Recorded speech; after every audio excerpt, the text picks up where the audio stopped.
నిన్న తాడేపల్లి సభ చూశాక, ప్రతిపక్షాల సభ, చంద్రబాబు నాయుడు పవన్ కళ్యాణ్ గారి సభ చూశాక, ఇంత వరస్ట్ సభ ఎప్పుడు అంటే ఒక రాజకీయ వ్యవస్థ ఏర్పడ్డ తర్వాత ఇంత హీనంగా మాట్లాడిన వాళ్ళు, అందులో అంత స్థాయిలో ఉండేటువంటి వ్యక్తులు అంత దిగజారిపోయి మాట్లాడారు అంటే ఎంత బలహీనంగా ఉన్నారో వాళ్ళు అనేది చాలా స్పష్టంగా అర్థమవుతూ ఉంది. అందులో తొక్కేస్తాము, ఏం పాతాళాన్ని తొక్కేస్తాం. ఎందుకంటే ఏదో అంటారే, ఒట్టిగొడ్డు కరుపులు ఎక్కువ అని తెలుగులో ఓ సామెత ఉంది. ఏమి పాలు ఇవ్వలేనప్పుడు అది ఊరికి అరుస్తూ ఉంటుంది. వీళ్ళ పరిస్థితి కూడా అలాగే ఉంది. పవన్ కళ్యాణ్ గారు కూడా ఎంత పిచ్చిగా మాట్లాడారంటే, నేను మొన్న సభలో జనాలు లేరు, పాడు లేరు, 5ంటికి క్లోజ్ అయిపోతుంది అనుకున్న సభను 6:30 దాకా పాపం వెయిట్ చేశారు అక్కడ కార్గోలో. అయినా సరే ఏదో అరకొర జనాలు వస్తే దాంతో మమ అనిపించారు. కానీ వాళ్ళు రెచ్చిపోయిన విధానం చూస్తే ఒక్కటే మేము అడుగుతూ ఉన్నాము పవన్ కళ్యాణ్ గారిని, అసలు మీరు చదువుకున్నారా? కొంచెమైనా పరిజ్ఞానం ఉందా? అదేమంటే కాపు సోదరులు ఎందుకు ఇస్తూ ఉన్నాడు, మనం భోజనాలు పెట్టలేము, మనం మంచినీళ్ళు ఇవ్వలేము, అందువల్ల మనం ఎట్లా అన్ని సీట్లు అడుగుతాము, ఎన్ని ఇస్తే అన్నీ తీసుకోవాలి. రాజకీయ పరిజ్ఞానం అంట ఎవరు? చంద్రబాబు నాయుడు. అంత సమర్థుడంట. అంత సమర్థుడైతే ఎందుకు ఓడిపోయాడు? మరి 23 సీట్లతో ఎంత ఘోరంగా ఓడిపోయాడు? 60 కేసులు ఈరోజు చుట్టుముట్టి ఉన్నాయి. ఈ 75 ఏళ్ల ముసలాడికి ఈరోజు ఎన్ని భయంకరమైన కేసులు, ఎంత అవినీతి పడు, ప్రపంచమంతా అవినీతి చక్రవర్తి అని చెప్తా ఉన్నారు కదా. నీకు మాత్రం పక్కన ఉండేటువంటి అతను అవినీతి కనపడలేదా? నువ్వు తిట్టావు కదా ఒకరోజు. నువ్వు 2019లోనే ఎప్పుడో కాదు, 2014 ముందు ఎప్పుడో మరి భయంకరంగా చంద్రబాబు అవినీతి అది ఇది అంటూ భయంకరంగా తిట్టావు కదా. అట్లాగే నీ కుటుంబాన్ని, మీ తల్లిని విమర్శించింది కూడా చంద్రబాబు తెలుగుదేశం వాళ్ళే అని చెప్పి నువ్వు అన్నావు కదా. మరి ఈరోజు అట్లాంటి చంద్రబాబు గొప్ప రాజనీతిజ్ఞుడైపోయాడా? ఆయన మాత్రం ఆలిపేరులో తప్పించుకున్నాడా? ఎంత దారుణంగా పవన్, ఎట్లా మారిపోయావు నువ్వు? మారిపోయి నీ బలహీనతల్ని కాపు సమాజం మీద రుద్దటం అనేది ఒక న్యాయంగా అనిపిస్తూ ఉందా నువ్వు? అదేమంటే బలం లేనప్పుడు ఎందుకని అంటావే? ఒక్కసారి సిగ్గు తెచ్చుకో.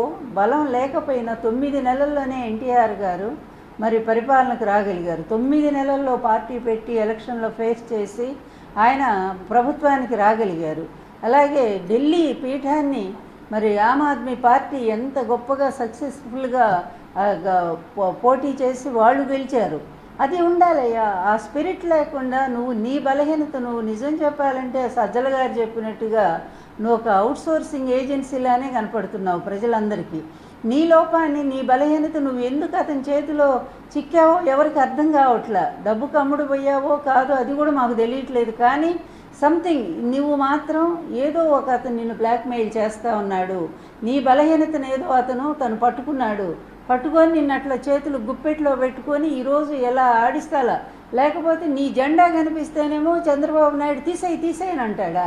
ఇప్పుడు నిజంగా సిగ్గున్నవాడు అయితే, పౌరుషం ఉంటే నిజంగా నీ జనసేన సైనికులంతా కూడా వాళ్ళు పోరాడుతున్నారు కదా, వాళ్ళకున్న పౌరుషం ఇది కూడా నీకు లేకపోతే ఎట్లాగా? వాళ్ళు పోరాడుతున్నారు, ఎక్కడ ఒక మాట పండియట్లేదు, నిన్ను పండియట్లేదు, పార్టీని కూడా పండియట్లేదు.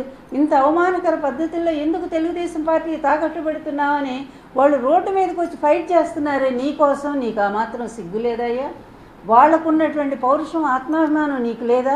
ఇక నీ జాతిని నువ్వు ఈసడించి మాట్లాడుతూ ఉన్నావే. ఎప్పుడైనా కాపు జాతి కోసం నువ్వు ఏ ఒక్క రోజైనా కరోనా లాంటి కష్ట సమయంలో నువ్వు మరి కోట్లు అప్పుడు సంపాదిస్తూ ఉన్నావు కదా సినిమా నటుడిగా. ఇలాంటి కాపుల కోసం నువ్వు ఒక్క రూపాయి ఖర్చు పెట్టావా నువ్వు?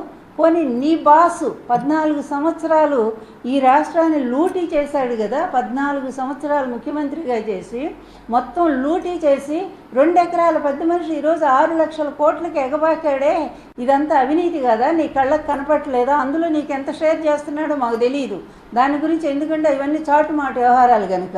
కానీ పబ్లిక్గా ఈరోజు కేసులు బయలు చేస్తూ ఉన్నాయి కదా. అతను అవినీతి మీద 18 కేసులు స్టేలు తెచ్చుకొని బయటకు వచ్చాడు కదా. అందులో నేనేసిన కేసు కూడా ఉంది కదా. ఇన్ని ప్రత్యక్షంగా ఉన్నా కూడా నువ్వు నమ్మవా అతని గురించి? అంటే నువ్వు అతని చేతిలో ఎలా బందీ అయిపోయావో, ఎలా చిక్కిపోయావో అనేది చాలా స్పష్టంగా అర్థమవుతుంది. అది ఏ బలహీనత లేకపోతే ఏ విధంగా నువ్వు అతని చేతిలో చిక్కావు అనేది కొద్ది రోజులు అది కూడా బయటకు వస్తుంది. కానీ నువ్వు చిక్కి అతని చేతిలో నువ్వు ఈరోజు కాపు జాతిని అవమానం చేస్తున్నావు. ఇది మాత్రం ఎవరు క్షమించరానటువంటి విషయం.